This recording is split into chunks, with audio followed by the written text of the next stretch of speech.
Hello everyone, and welcome to Retro Brick Reviews, where today we will be taking a look at a recent LEGO Harry Potter alternate build I've made, this being of set number 75953, Hogwarts Whomping Willow. And this is a build that I like to call the Hogwarts Stone Bridge Tower, as the focal point is the stone bridge tower, as well as the stone bridge off to the side. But we do also get some other parts of the castle as well. So, yeah, in this video I'll just be showing you everything this alternate build has to offer, and then in a part 2 I hope to upload in a few days, I'll be showing you step-by-step instructions on how to build this model. We'll start with a couple of side builds, the first of them just being this little trolley for, well, any of your students, really. It's just that I currently have Seamus with it, and, it's a pretty simple build. I mean, the wheels don't actually turn, but it does look like it has 4 at least. You have some grates. It has a jumper at the back, which is where you would attach your cauldron. You may have noticed that it just broke. I guess that is a thing, like, the wheels are only attached by a single stud, so you want to be pretty careful with it, like, it's not like it's going to fall apart all the time, but, like, if you're pushing down on it, it's probably going to fracture, so keep that in mind.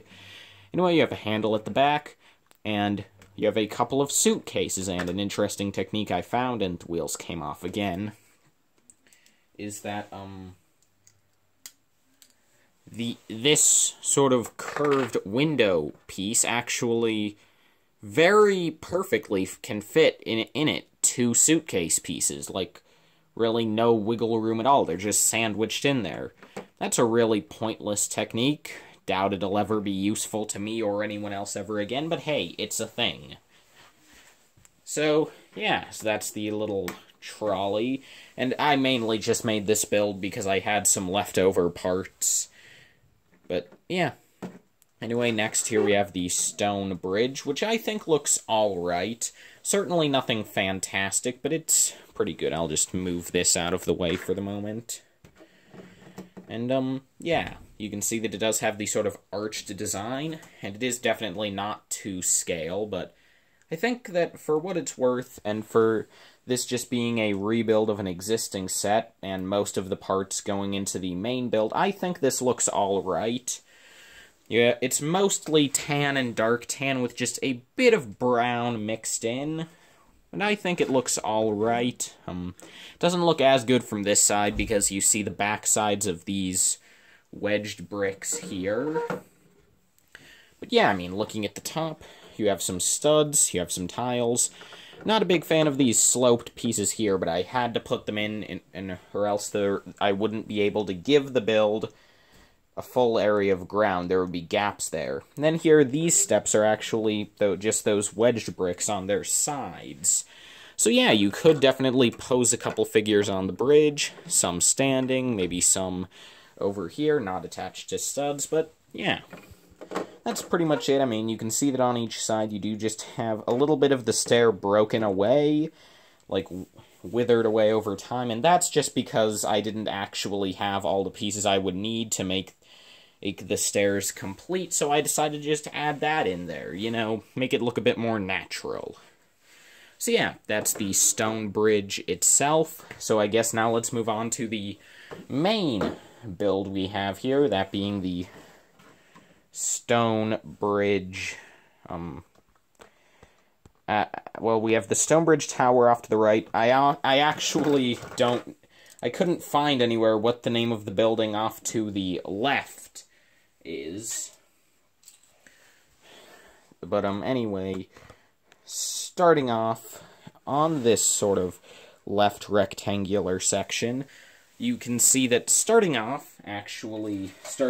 the left of that, we have this little tower off to the side. Obviously, there isn't any room in here to fit anything, but basically the idea with this is of course, this set is a rebuild of the Whomping Willow, so that means that if you have the Great Hall, you would want this build to be able to connect to that. But that set only has Technic hole connectors on the back of it. So, in order to make it so that this doesn't stick straight off the back of the Great Hall, there's just this piece. So you can stick a pin into one of those holes, and then this'll just connect onto the Great Hall, and then you can angle it however you see fit. So yeah.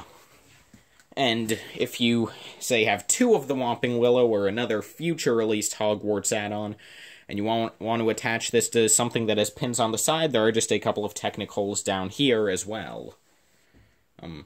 Anyway, from the side of this, you can see that there isn't too much detail, just some lighter, just some more orangey bricks, as well as a bit of the roof design, which doesn't look as good over here, but of course the majority of the roof is this, which is just some clipped-on building that, like, this is straight up, but these are actually attached on inverse. You can see the sort of the anti-studs there on the end.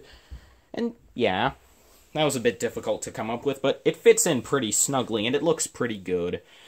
But then on the front of here, you have some nice details, like you have some bricks withering, the darker colored bricks.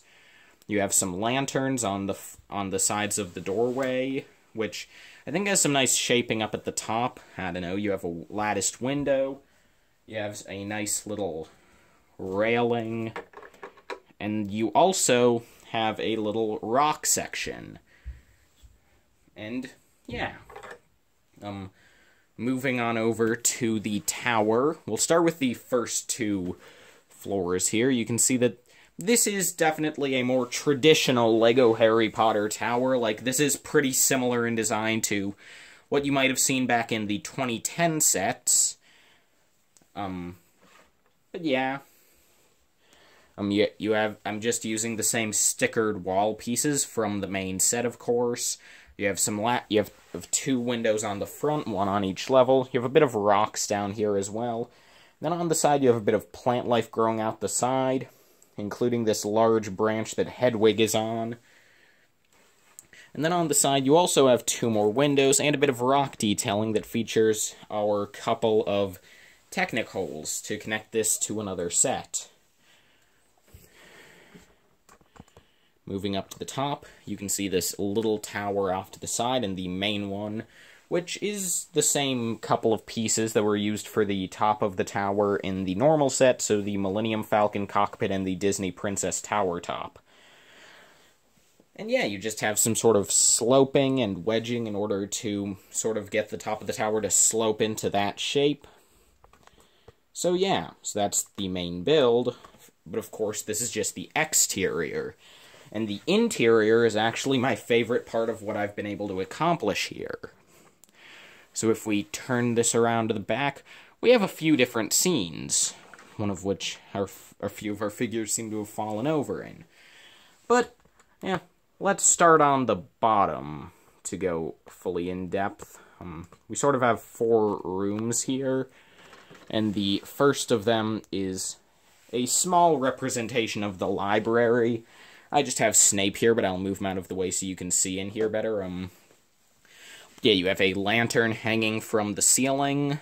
You have a bookcase in the back, and on top of that, you do have the Boy Who Lived issue of the Daily Prophet. And the books in there are just a bunch of 1x2 tiles, but I think it works pretty well here, and, yeah. Then this barrel with a light on it. If we remove that, you can see that Trevor the Toad is hiding inside.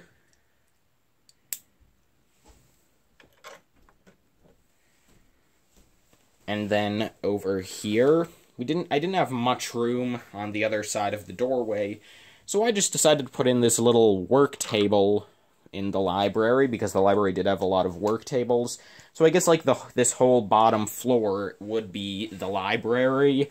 But anyway, and yeah, on the table you just have a candle, the little printed pamphlet for Wingardium Leviosa, and you just have a couple studs in there where you could sort of fit in a figure. Like, I have Hermione, and due to her large hairpiece, she really can't attach to the studs very well. I mean, I guess if you put her arms up, she could attach here. But yeah, I think she looks better to just sort of be resting in there. And the clear pieces are just holding up the feather like she's levitating it. So yeah, that is the bottom floor, which I think is pretty cool. Might be a bit biased there, though, but anyway. But then the top floor, I think it was really weird that none of the, or I guess neither of the minifig scale sets included the Gryffindor common room, but don't worry, I've got you covered. To start with, we have 2 chairs. One is just the standard black minifigure chair, which is being used, which is what I had Ron in. But then this other one is brick built, using some red pieces, and it's just sort of, I guess, a little love seat, maybe? I don't know. A bit big for a chair, But anyway, you can see that you do have a little brick-built chessboard there, just using a couple of white 1x1 tiles and black 1x1 plates, and you just have the little stamp pieces being used for the chess pieces, one in gold and one in black. Behind this, I'll just pull it out, you can see a little fireplace with a burning log, and you can also see, if I take out Ron's chair, that in the back you do just have just sort of a couple of extra twigs, as well as a fire poker. I mean, I don't know if that would be something the students would tend to.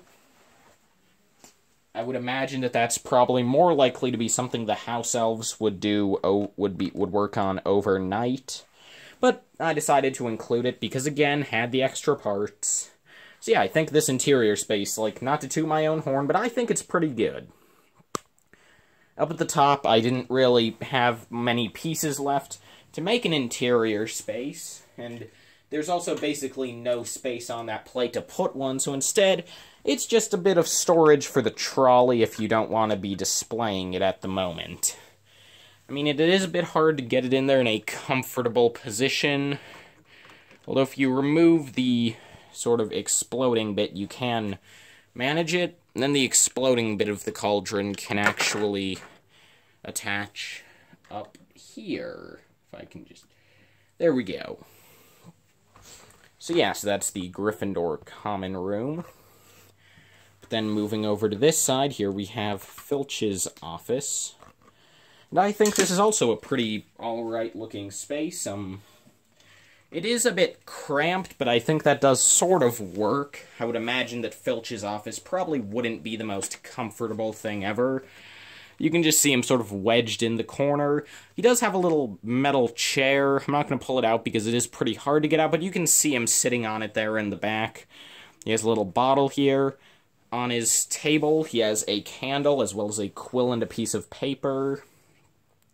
He has a barrel with a hammer and a broom, and here we have, well, it's supposed to represent Filch's filing cabinet.